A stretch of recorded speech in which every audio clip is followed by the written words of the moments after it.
Hi,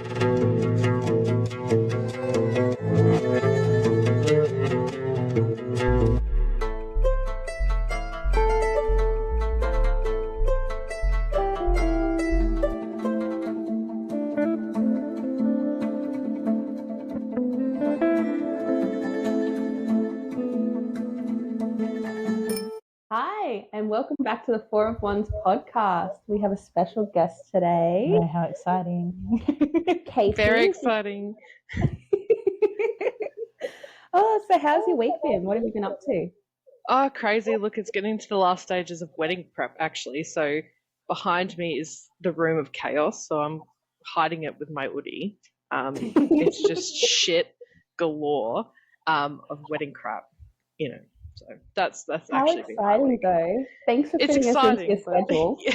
No, that's all right. Look, it's been crazy, but I'm such an over planner. Like, I literally started planning like as soon as we got engaged, and that was 3 years ago. And I was like, yes, but otherwise I will fall apart and cry. So It's giving Virgo. Are you a Virgo? My rising is so. Yeah. It's definitely Virgo. Very much so. Very much so.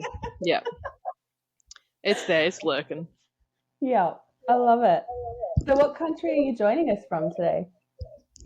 So I'm on Yuggera and Yugurpa country. Traditional place name for Ipswich, where I am, is Tulma, which is the Yuggera word for Ipswich, basically. So I'm in that realm, not to pinpoint myself exactly where, but most people, at least on my socials, know I'm somewhere in Ipswich. Yeah, I love that. Yeah, don't want to dox yourself accidentally. No, look, well, unfortunately, my business kind of has the exact, suburb, and I'm like, no one knows where that is anyway. It's like teeny tiny map-like moment, so. So, tell us a bit about yourself. Who are you? What do you do? Something is going crazy with my audio. Sorry, go again. I don't know what just happened, but it was like robot through my ears. Okay. I was like, that is wicked amazing that you can do that, but sorry. Sounds like someone was trying to get a hold of you. Right? It was giving Truly. like dial-up. The old school dial-up tone. Literally. Get off the phone. Slow down. Slow down. Yeah, I need to use the phone. You're like, I'm trying to play brats.com. So, the question was, who are you? Tell us a bit. Yeah, tell us a bit about yourself. My language got weird then. I was just like, all good.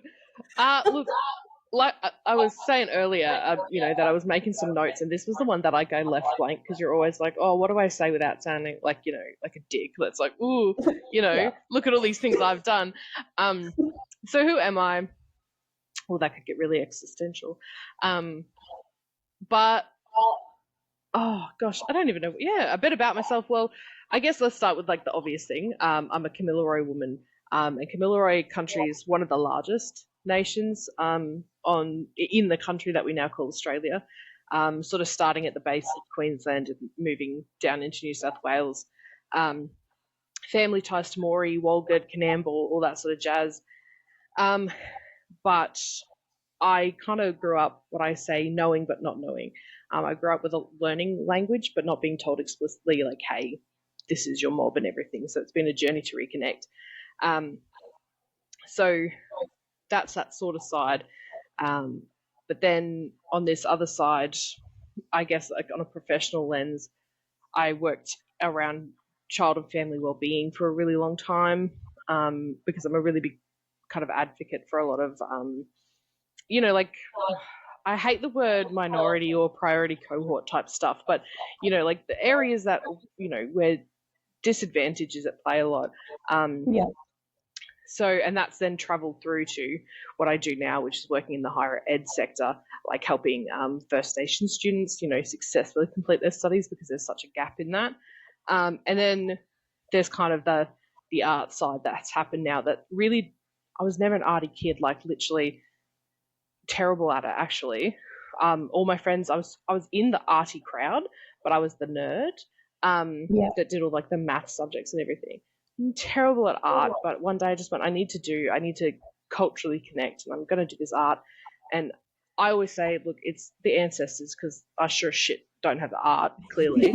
They're speaking through me to do this, and it's been such a cathartic, amazing journey that I'm suddenly like, again, I'm not trying to toot my own horn and be like, oh, look, I make hopefully okay art that resonates with people. Yours So speaks to my soul, honestly. That's what I've already got 2 pieces of yours. and I love it. I do. Like I will say, like, I have a pretty like, you know, I feel like a little dedicated like group, and I feel like that's really like wholesome and like what I like, because it's about that community aspect for me, because I think that's where everything comes from. That's the whole grassroots of like advocacy for me. So to have that sort of replicated, I think, in my art has been like so beautiful. And like it's crazy to like as a business owner, like when someone orders something, you're like, that is fucking wild, that someone's like, here, take my money that like I've earned, and you're like, but why mine? You know, so it's nuts. So that's sort of the 3 bits of me, you know, in a nutshell, without like going on forever.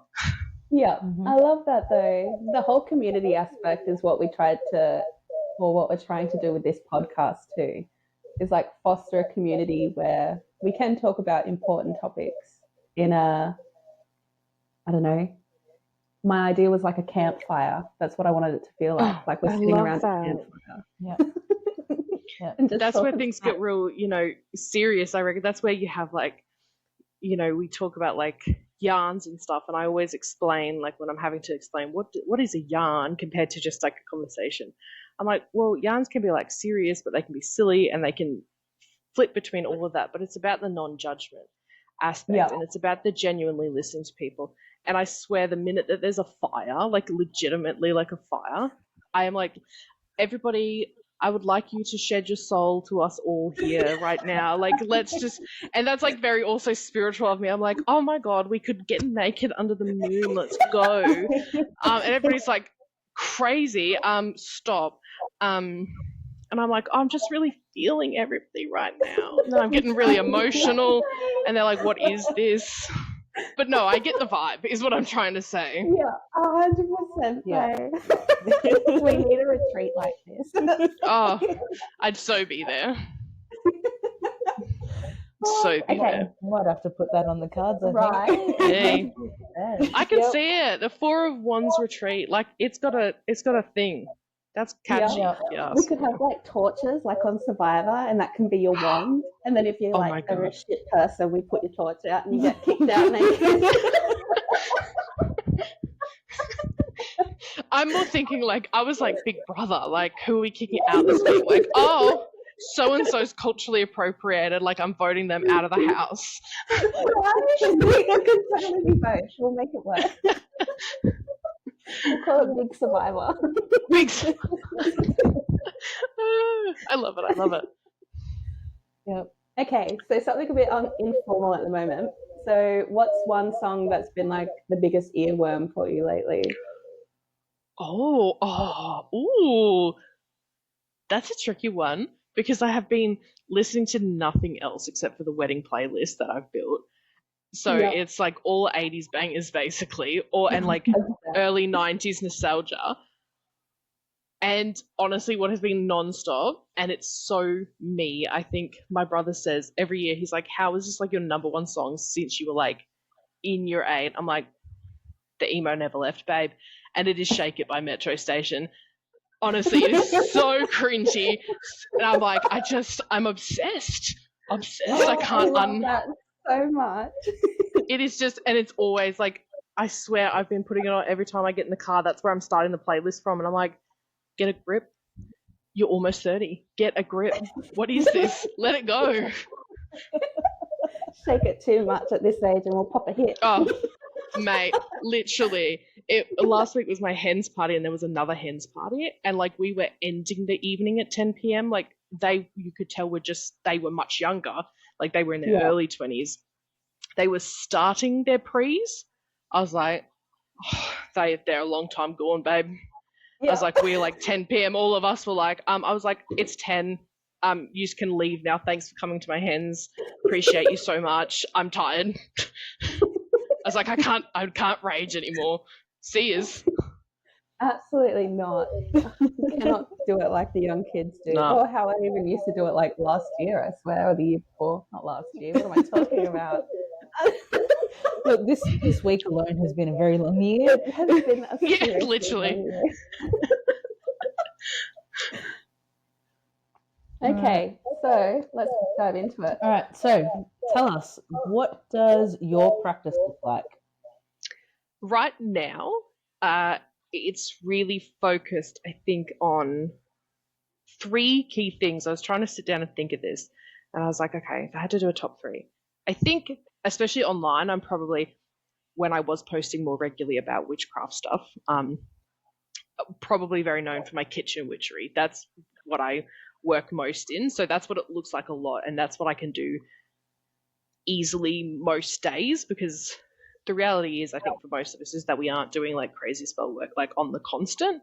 It's a big time consuming thing. But yeah, social media definitely had for a while it looking like that we're like doing these like rituals every night. I'm like, the reality is like this hoodie and like a cup of tea and then like a mindfulness, like babe, it's not fire all the time. Big in baneful work. When I do it is big. But that's only been, again, I've been practicing since I was like 16 in all different ways. And that really started out, because what was on the internet then was that whole white witch and stuff. Yeah. Not that I subscribe to that by any means anymore. So that's, I would never have done anything baneful back then. So it's only been the last sort of 5 years I've really delved into that world in general. But I think the core bit that I do all day, like every day, all the time, is my ancestral work. So a lot of like spirit stuff. That's where I probably work the most. So what that looks like in practice, I think, is it can depend on how heavy the working is, if that makes sense. Or, I think most days we were just talking like, altar work, that, you're just making sure there's stuff on the altar, it's clean, it's all that jazz, all the way through to something like a smoking where we're getting a bit more, there's more prep and everything involved in it. But they'd be my top 3 in terms of like, what are my like all day, everyday things that I like to do, because I'm no garden witch by any means or anything like that. No green thumb. Thank God I've got a partner that is good in the garden though. I love that. Ancestor work's really big in my practice too. Like, because I'm like Irish heritage, first generation Australian, like I think it was just ingrained in the culture there before it was taken over by the Catholics, to like really respect the land as well as your ancestors and the ones that came before. So I think absolutely reclaiming my heritage through that aspect means ancestor work, because they kind of like guide you, I think, a lot. Absolutely. And I think, I think people hear ancestral work and they think you've got to work with every single ancestor. And obviously we've all got ancestors that we know have questionable. Like, we the standards today, it's different.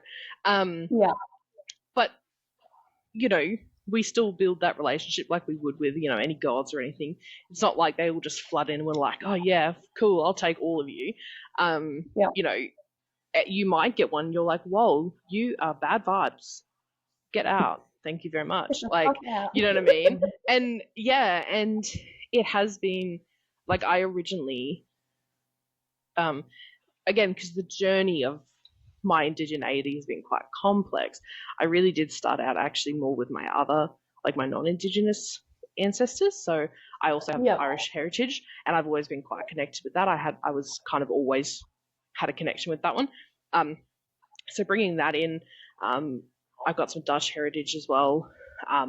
My grandmother is Dutch, came over during the war, all that sort of stuff. So bringing that in, I think at the end of the day, what really sits at the heart of all mine is culture. Because I don't think, I think people, when they hear an Indigenous person say culture, that we're only referring to that. I'm like, no, a lot of us are made up of more than one, and we do recognize that, and that's a big myth to bust, is that we aren't this monolith of like, this. I'm all these other things too, and I pay respects to all these other things too. Yeah, 100%. I love that. So do you find that in your practice that you will venerate the Irish ancestors differently to the First Nations ancestors, or do you find that you can kind of do it in a similar fashion, or is it just... I would say when it comes to just my altar and stuff, they kind of share the same thing. My stuff's very chaotic. That's how I approach everything. Not in the terms of chaotic magic. I just mean literally chaotic and messy and stuff. Just to be very clear, I don't want to make any confusion between chaos magic and stuff. But in terms of if I'm aiming to specifically try to call in specific kind of ancestors, yes. There is differences in terms of doing that. Basically, if I'm only ever doing a smoking thing, that's only ever going to call in, my Indigenous ancestors, basically, because it is a bit more of a closed practice. Closed is probably not the perfect word. It's more something akin to seining, where you have to know it. People can do it once they know it, type thing. But that's a whole other thing that I don't want to get too far into, because that could be a whole podcast on its own. But yeah. I love that though. So in case there's people listening that don't know Australian culture, or anything about our First Nations, how would you describe or explain the dreaming? It's a tough one. I'll be honest. I'll totally be honest. Yeah. The dreaming is, again, it's so important, I think, to preface this with, I can only speak from my experience, which is generally reflective of my mob's experience. And yes, I might be able to summarize in general, but to keep in mind, we're not homogenous. We're not a monolith again. Yeah. I can't speak for all 500. I just really always preface any conversation with that, because I would hate to step on toes just inappropriately by accident, incidentally. But taking a really broad view, the dreaming is a timeless spirit world that runs alongside reality, or the physical realm, where all the spirits, ancestors, gods are, and have been and will be. And that is where all our stories, laws, responsibilities come from, if that makes sense. So it's not, it's not the same as because obviously in the Western viewpoint, people might automatically go to something like heaven. It's not, because that's where you go once you pass. This is an always, forever, with you at the same time concept that doesn't have a concept of time in of itself. And I get that is trying to explain that sometimes at work with students is I'm babe, I know sometimes I don't even know if I know what that means, because we're living as physical beings that have a concept of time. So it's really hard to be it's the part, I don't know if you two are Doctor Who-ish, but when he says wibbly wobbly, timey-wimey, I'm that's how the dream time works. There's no continuum. It's just everything all at once, forever. So but it's where everything comes from. The fourth dimension type thing, how they can view all of time, but also view all of the 3D world at once. Yes. That's probably a good point. Yes. Yeah. So an ancestor, it literally could be, they are here with me, but they are here with me in the future, and they're with me in the past, and so am I when I become one. Yeah. Which is confusing. I love that. Yes. But it's very science. Literally, it gets very deep, and I tell you what, again, when you're in the depths of around the fire with a few drinks in you, you're whoa, my mind, it's spinning, and I'm having a moment. But it is at the crux, this timeless spirit world where everything that we're dictated by comes from. It is the everything. if that makes sense. Yeah. Yeah. I really love that. Wow, they really made it boring with heaven and hell, didn't they? Right? But even like to have such an in-depth discussion and understand it on a deeper level, now I want to learn more. Like that's got me even more intrigued now to want to go, hey, hang on, like I want to learn more. Like tell me more. Can we have this campfire so we can have this Literally, discussion? right. Like I want to talk about this. Yeah, we gotta have it. We gotta have it. Like 100%. Get some damper going. Get some tea. I'm there. Yum. Yes, please. 100%. Yeah. I'm all for it. So, what is the Kamilaroi name for the dreaming? So I actually had to go and do some research on this one because I was like, I don't think we have a word. And I went and I researched and I could not find one. Now, again, I don't want to be like, I definitely know we don't. But I couldn't find one like through everything I've got. However, so you've got, how am I going to explain this? This is where things get complicated. Okay, so you've got language groups, and then you've got like nations inside the language group. So Gamilaroi and Kamilaroi, they're all the same thing. Gumaroi, all that's the same language group. Gamilaroi shares a lot of words with Euryale, but they're all sort of Euryale is still sort of the same mob as us, but different language, but similar, some similar words. So Euryale, which is off the top of my head is sort of St. George area, so still on that more Queensland border. They have a word for it, and it is, I'm trying really hard here. Give me a minute to just read over I've typed it out like phonetically. Yeah. Uragu. So that is their word for the time of creation is what that more translates to. Because again, the idea of the dreaming came from the word dream time. And the reason that we kind of dropped dream time was because it had that concept of time in it, where the dreaming doesn't have that. So trying to have this Western word explain this rather complex concept is where we get like a bit of loss in translation, and obviously we've got lost language. So in short to the question, unfortunately, I don't know if there's a word for the Kamilaroi one. I couldn't find one. But when I checked out with the Gamilaroi language like mob that looked like one of the biggest language groups, they said the Euryale one would be fine to share. So that's what I've landed on. Yay, thank you. So a bit complicated, but there's an answer in the end. Yep. So next question is, who is the All-Father in Kamilaroi country? So that's Biome. So the way that, so again, I'm not going to speak for all, but typically we have that concept of an All-Father, and that All-Father will have a very prominent goddess as well, essentially. But then we have a lot of other like major creation spirits as well, that are, it's not quite like something like the Greek or like Egyptian pantheon, for example, where you kind of, where everything sort of, again, I don't want to kind of homogenize that, but, you know, where the gods and goddesses are sort of all equal in their own thing. The All-Father sort of still is at the top, but the power dynamic is not like God versus like a demigod. It's still a bit more, it's shorter, if that makes sense. If you can think of like a hierarchy, it's like flatter. Yeah.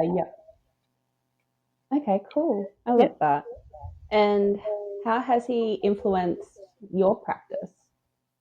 So I am actually, now the cognitive dissonance on this one is wild. I myself am an atheist in that I personally don't believe in any god or gods. But I believe that all gods and gods are real. So like an omnist in that sense, that I believe they all hold an internal, like real truth. That everybody, like I do believe that people that do work with the Greek pantheon, I do legitimately believe they are. And that's why I feel like the word atheist is never the right word. And I'm on this search, and I have been for years to try to find this search that goes, I right now have not felt connected to any god or goddesses or anything for a really long time, but I believe in all this spirit realm, and I believe these things exist. They're just not in my realm. And more importantly, when it comes to Biome,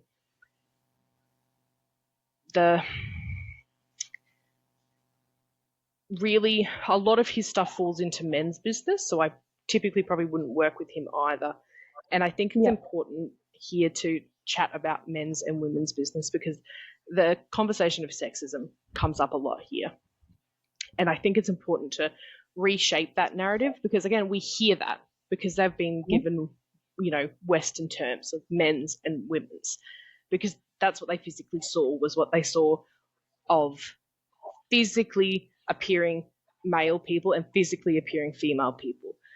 But Indigenous communities have had queer folk, trans folk, all that stuff for millennia. A lot of our spirits don't have genders, have, many, would be what we would call pansexual now, or, they've got relationships with multiple different, genders, that sort of thing. So we've got all these representations in our spirit world. What men's, women's, and women's business is more around safety. What I kind of put it akin to is when we, I don't want, and I think everybody with a uterus agrees that we don't want people without them making laws about them or getting involved and having conversations about these things, like, fuck off, you don't know, you're not having that experience, like, get out of it. And that's what that's about. So you're over here on women's business. You can make that choice. If you go, I feel that I'm more akin to this area, you're making a choice that now you're not having anything to do with men's business. It's, an identity thing, because it's about safety. If you go over here, you're getting involved in stuff that you don't know about, and you're having opinions on stuff that you don't know about, and that's not safe for these people. So that's what it's more about, rather than this like clear delineation of, biological men and biological women. Because again, all of that just gets misconstrued. They just, white people saw this, they look like men, they look like women. That's that. Do you know what I mean? So I like to preface this conversation with that, because otherwise I've had enough experience online now to go what to expect sometimes from these conversations of, well, you're all just a bunch of sexist, blah, blah, blah, blah. So, not that I think you two are going to do that. I'm just covering my butt, to be honest. No, of course. No. We love the preface with everything. I think it's always valuable as well, in case there's someone listening that might just take something the wrong way. It's always good to have that common ground of understanding to be able to then move forward with explanation. Yeah. And that's, look, as we know as well, like being on an online platform, you're not going to appease every single person. And that's, that's a lot of these conversations are conversations that we're having. They're not going to fit everybody's everybody's way of thinking. That's or all right. processing. They can just go listen to Andrew Tate. No. I was going to say, oh, well, they just think we're going to hell, but I was going to be like, actually, if that's what you're listening to, never mind. Like, that's I'll leave. You do you, boo. You go over there. You do that. I'm going to stay in the land of makes sense. Right, 100%. Makes sense and is actually working towards a better humanity. Literally. So did we get to your answer about the All-Father, or did I interrupt you? I don't know. This is my problem. Maybe not. So in short, no, I don't do anything specifically with him. Because again, like the gods just aren't my thing. Like when I was younger, I tried the Greek pantheon, and when you can just tell that those energies are like, I am not for you and you are not for me. I then tried all like Norse stuff, went down that whole heathenry thing. That did not vibe. My partner's a bit more into that stuff. And again, you can just, the energy of it is different. I'm like, oh, they were like, no, not you. They were like, thanks, but no thank you. Application rejected for that. And I think it was all for this journey. And I think that's the thing, this whole spirituality, it is a journey. Things change, and I think it's been interesting to see, because the online wasn't really massive when I started at 16, to now see it blow up on things like TikTok. And you see this kind of like younger ones getting into it. And they think they've got to perfect it and they've got to have it all figured out. I'm like, I don't have it all figured out. I've been doing it for like more than 10 years, can't do the maths. 10 plus, what was it? 25 plus, 10 plus. That's it. Years. So I'm like, oh, it's not about figuring it out, like to this final solution. It's about the journey, 100%. So I'm like, in 5 years, maybe I will work with gods and stuff. Maybe I won't. Like but right now, no. So maybe that answers the question, hopefully, and I haven't gone off track again. Yeah. No, I really like that answer as well. I think that there's so much pressure as well with like the online witch community to work with deities. And like I work with deities, but I choose to work with them. But it's not inherently something that everyone has to do. I don't think that that's like spoken about enough. No, because you actively work with them. You actively what are words?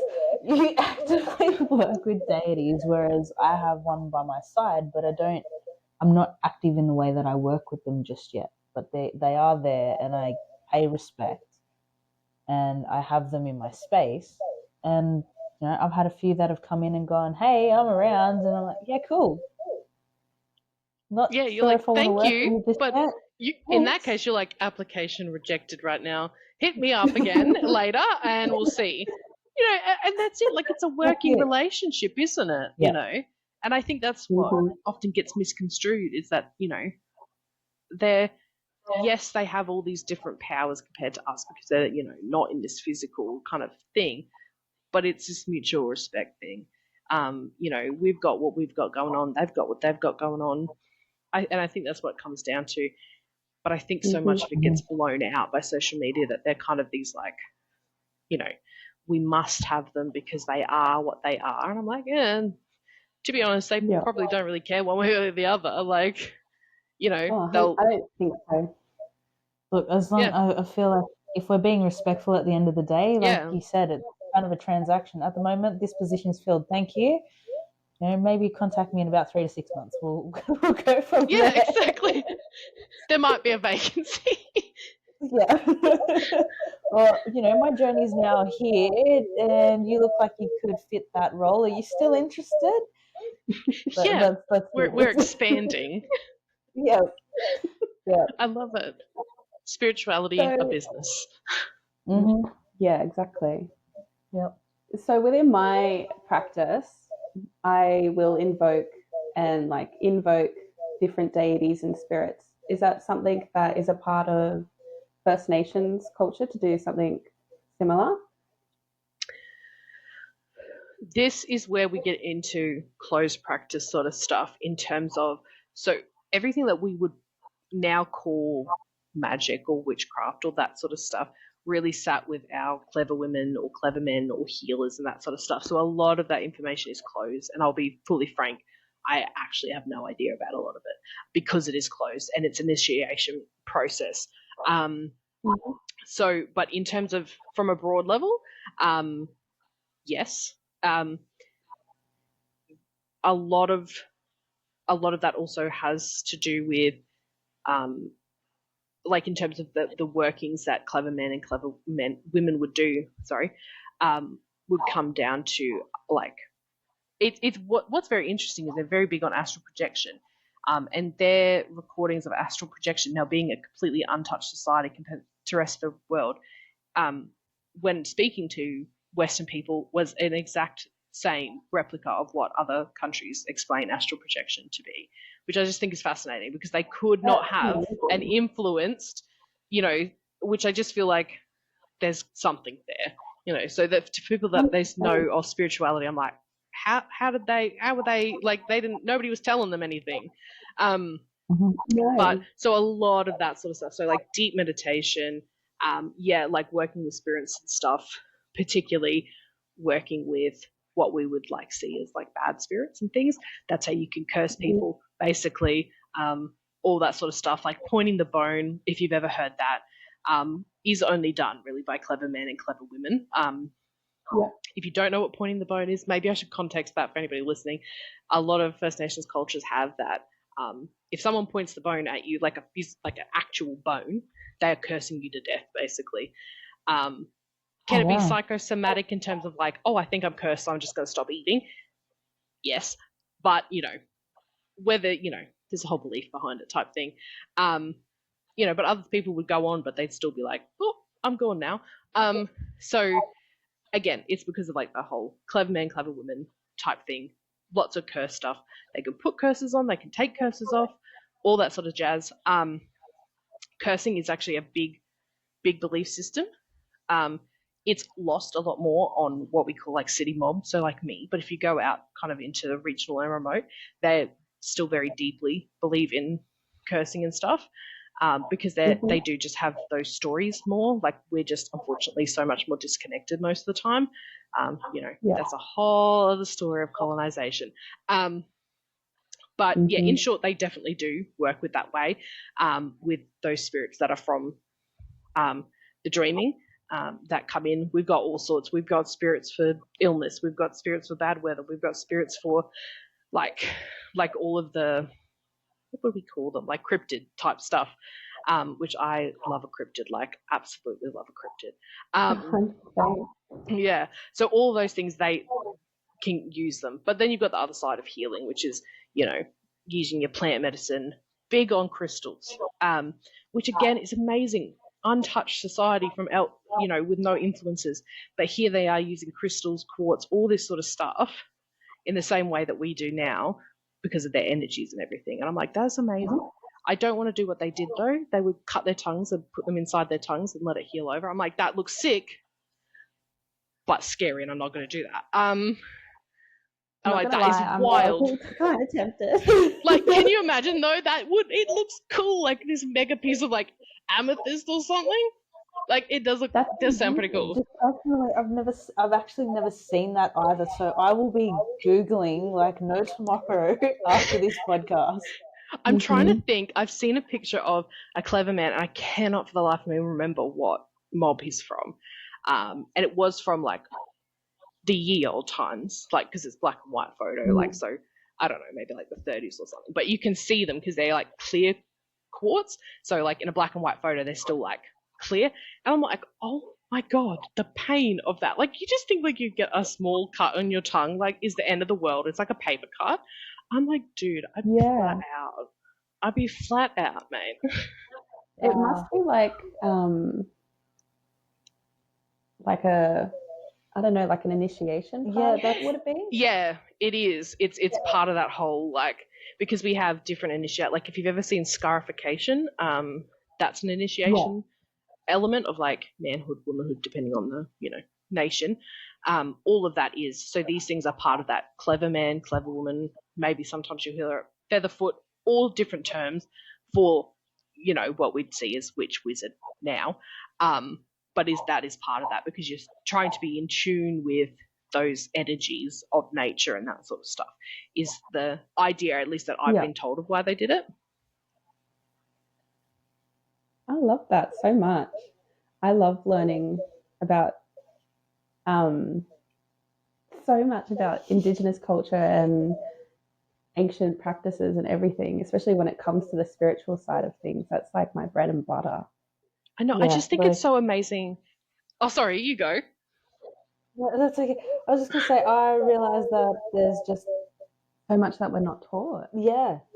But it's also that, like, another thing that this whole podcast is about bridging those gaps, because Yuri and I realise that here in Australia, we don't have a lot of the educational aspect that in regards to it all as overseas.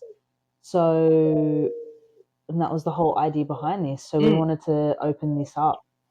And yeah, this is definitely opening my eyes, but this is what it was supposed to be. It was supposed to also be a journey of learning. So that's awesome. I'm really excited. Yeah, no, and I think like blowing my mind. I think you guys are younger than me, but I think we're from the generation where, it was like you got taught at school. It was all happy fun times. They came off the boat in 1788 and it was all good. And everybody got along and nobody struggled.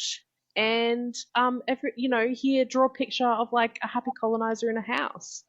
And you're like, yeah, sure. Mm-hmm.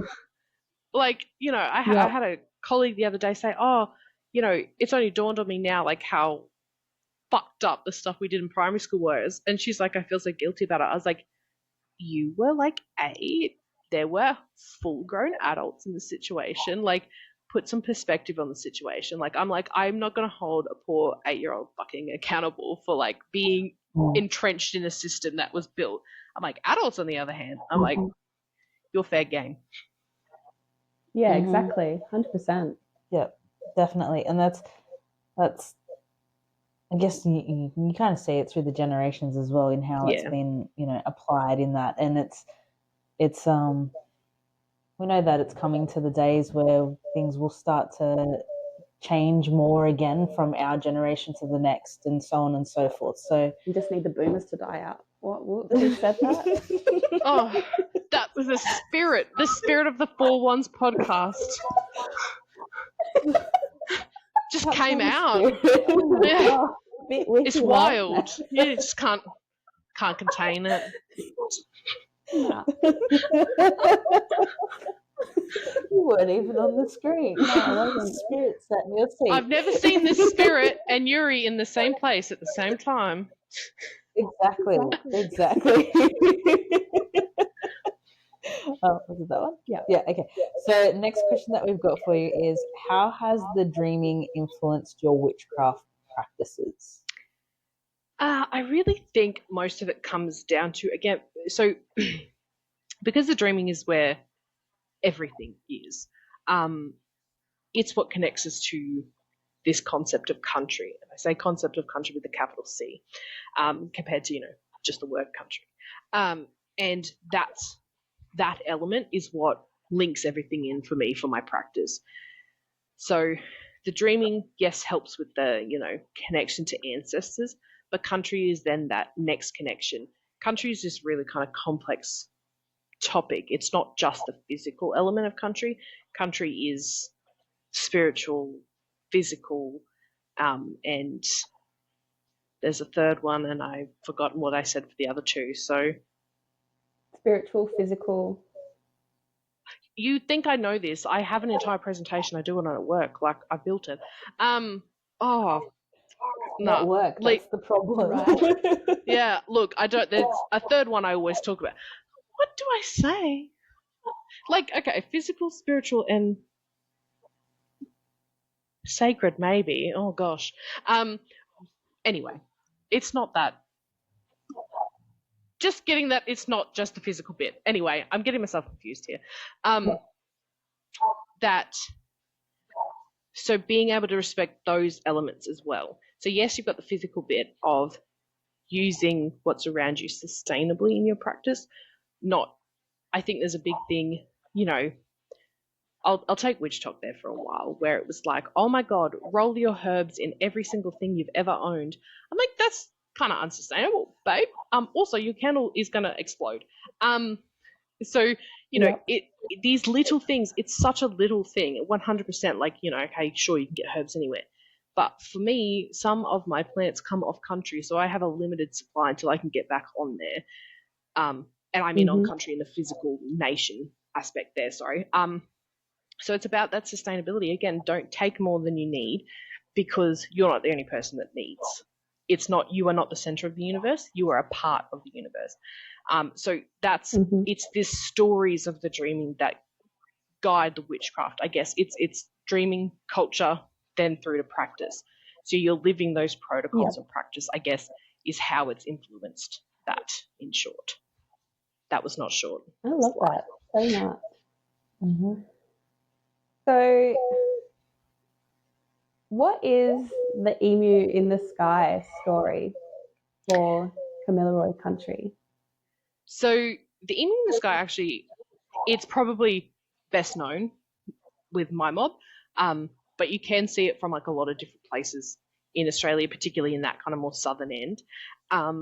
Basically, it is the emu is, again, I'm going to try to pronounce the best I can. Gawarage, yes, that is how I pronounce it. And the emu is really an example of how First Nations people meld astronomy and science with physical elements of country. So the emu would tell us when the eggs of the actual emu were ready to be collected. And all these different parts of, I guess, nature were signs for different things. One of the men that I work with at my job, he's like very across like the natural aspects when it comes to it. And we've done a garden tour. We one of the places in my workplace, we have like a native garden of native plants, and he is like able to go, well, when the plant is at this stage, that means the fish over here will be, doing this, that, and the next thing. So all these little things like the emu in the sky are stories or signs to tell you other things are ready it's about understanding the interconnectedness of it all. And that's why we see the dreaming as this kind of ball rather than this linear timeline, and country as this big concept rather than this one single thing, because nothing stands alone. Nothing's in a vacuum. Yeah. All these things are connected. Those stars are connected to the real emus on the ground. Those real emus on the ground are connected to the grass or the plains and all these sorts of things. So it is, we have this whole thing of, what did Indigenous people invent, or it was just a stick. And I'm like, no, we had such a deep understanding of how this was connected to this. We knew our land back to front, inside and out, and we knew how to work it properly, sustainably. I was talking to another, I can't remember if they're actually an elder or not, but they were explaining in their mob, what they would do is, let's say there's like 6 emu eggs, for example, you would maybe only take 3 because that leaves enough for other predators, but also still enough that you're going to get emus the next year. Because if you don't let there actually be any more emus, then you ain't going to get no more eggs. So it's about, going, well, I need enough to feed my people, but I'm not going to take all 6. I'm not going to hoard wealth, or resources, which I know the capitalist system doesn't know anything about, but we didn't do that. I absolutely love that. It's just amazing to be able to look at the Milky Way galaxy and see the shadows created within the stardust and just know what time it is and what to expect for the year ahead. Like, that knowledge is so, it's so intense and beautiful. Like, yeah, I'm like, to figure that out is like crazy. Like, just, I'm like so many people had to watch that over time. Yeah, literally. I'm like, the pattern making that had to happen, that's like intense science and maths. I'm like, that is crazy. Right? It took us to build a telescope, hey, to be able to start looking at the stars and telling the patterns that they make. No one just kind of like looked at it and made it. Yeah. So it's just wild, absolutely wild. But it's beautiful. Again, it's I'm thoroughly enjoying this conversation because we're paying homage to something that is incredible and that more people need to know about. So I'm just sitting here mind blown, completely mind blown. Oh, like, I actually, wow, I love First it. I Nations, do. Astronomy is like something that fascinates me so deeply. Yeah, I'd love to go down to, I think it's pronounced Wurdi-Youang. It's in Victoria. I don't know if you guys heard of it. It's the big, like, it's like I don't know what you call it, like an astronomical site. Like, they used it to track like stars and stuff. Like, I don't know, like a sundial almost thing. I'm like, again, like, you didn't have, like, how are you? I don't get. I'm like, I can barely do like 1 + 1. mate. I'm like, maths is not for me. I'm like, that's just like the conversations, the amount of community that had to come together and go, we are tracking this, like we're purposefully we know something's connected there and we're purposely doing this. Like there's something like just, I don't know, so human about it in a way. You know, it's just connecting. Just, being present in the moment and actually observing and then communicating your observations to the generations after yours. Like, it's so beautiful. Yeah, I love it. Okay. How does the location of the emu in the sky determine time on Kamilaroi country? Again, I think it comes down to this thing of things like the emu are what tells you what season you're in. And a lot of, not all, but a lot of First Nations kind of communities have more than the 4 seasons that we are used to today because they're more in tune with their country. So, you know, they go, well, this is just the hot season, but then we have hot and thunder, and then we have, you know, completely monsoon, and it's getting a bit colder. I think I might not, because I'm not 100% sure which mob it is, so I won't say it, just I don't want to get it wrong. But there's one I know where they've got about 8 in, you know, a 12-month span, because they go, okay, well, this is what's actually happening, and these are sort of what happens to the crops and what happens to the fish. So these sorts of things in terms of that dictates what we experience as time. So these little things are what I still think time for us is not like this ticking clock that we think of in the Western world, you know, that we're, you know, and I think in the world that we live in now where everything is, you just feel like you're running, you know, everything's counting down. I think especially for our generation where you feel like I haven't achieved this yet, I haven't done this yet, everything feels like I'm not doing enough. For us, it's not that kind of counting of time. It's more just a consciousness of what's happening with time rather than, oh my God, the eggs are coming on soon. I've got to, you know, it's just, oh, okay, it's egg season, sick, like, let's go, you know, and I think that's when we explain that time, I think that's the real big difference, is that we have this big push on time because we have to. That's the, you know, the cog that we live in now. We have to have that push. But that kind of concept of time is, I think, more natural. That's what we're akin to for humans. That's what we're built for, is being conscious that these things are happening. But it's not this, again, it's not that ticking clock, like, you know, the doomsday kind of clock sound happening in a movie, you know? Yeah. Yeah, exactly. That makes complete sense. Yeah. And you basically just answered what I was going to ask about the seasons. So there you go. See, I knew my yapping would come in handy at some point. I knew I'd pre-answer a question. It's like, well, depending on how this question goes, I can answer it or ask a follow-up question. No, it's writing itself. So within your own practice, do you follow the emu in the sky, and does that affect your own witchcraft practices done? Not necessarily. I used to be a very like moon girly, you know, and astro girly with my, you know, witchcraft, but that takes a lot of paying attention that I had when I was younger, and now again, like, it's gone more chaotic. So if I happen to know there's a full moon, stuff happens. If not, it goes on the way. But I think for me, like, things like the emu and things like that, how those things can affect my practice is more around that connection to spirituality. So when I'm actually on country, I think the only way to describe it is you just are more spiritually connected somehow. You know, we've all got those spaces where you just feel like this is my space, and I feel more, I can just feel the energies, I can feel the spirits, I can feel all these things just better in this space. That is so amplified when you're on country. You just feel it's home on another level.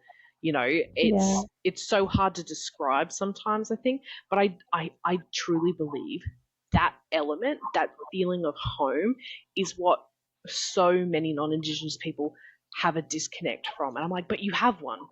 And it's not that I don't want you to be here. I'm fine because I'm not even on my own nation. But you're allowed to have that. You're allowed to have a yearning, and you're allowed to like your own culture. And I think it's for a lot of people that they're not wanting to be in tune with that, and that's why they come and attack other people that are connected. It's kind of the green-eyed monster almost, rather than going, I could have this. So many. I'm like, okay, yes, you come from England. I'm like, their history is like amazing. Like, I'm a bit of a history buff. I'm like, I love that stuff. I'm like, there was craziness happening over there. I'm like, you can be in touch with that, and you can have your own culture, and then you'll be like, oh, actually, I appreciate cultures now because I feel like I have one. That went off a tangent. That's so okay. I love the tangent. Live for it. Yeah, exactly. Okay, so what are some resources you would recommend people who wish to respectfully learn about the dreaming of the country they're upon? So I didn't know where exactly to start with this one without being like, let me info dump my life. So I was like, let's broad overview. So starting with like all the things that people are probably going to automatically think of is, books, social media, talking to elders, connecting with community. I will say, yes, the last two are daunting. A lot of people don't know even where to go to do that. So I can say it, but it's not a strategy really, is it? I think one of the ways, if you are legitimately like, okay, I do want to like connect with elders or community, you might have a land council somewhere in your area, or like a elders community group that's linked to your actual council or something, which might be a good place to start. In terms of books, I don't know why my voice just went like books. Performing. I was on the theatre or something. Your state library will normally have, most states in their state library will have a pretty good like First Nations collection, which will be relatively, again, the government is the government. So grain of salt, but it's better than just being like, I'm going to try any rando book that says it's like Indigenous led, like could be a book from like 1860, like maybe not. They will have a pretty good like pulled together list, because most of the time they actually are probably pulled together by like a First Nations liaison librarian or something like that. And that can be fiction as well. I think often a lot of the fiction books are actually some of the more engaging ways for some people to be able to see the metaphor. One of the ones I really suggest for people is called Terra Nullius. Terra Nullius by Claire Coleman. Theirs is such an amazing metaphor.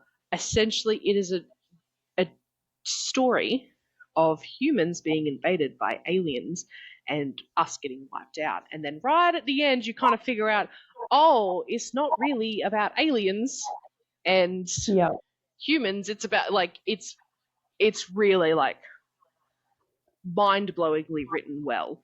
But then, you can have your kind of non-fiction as well.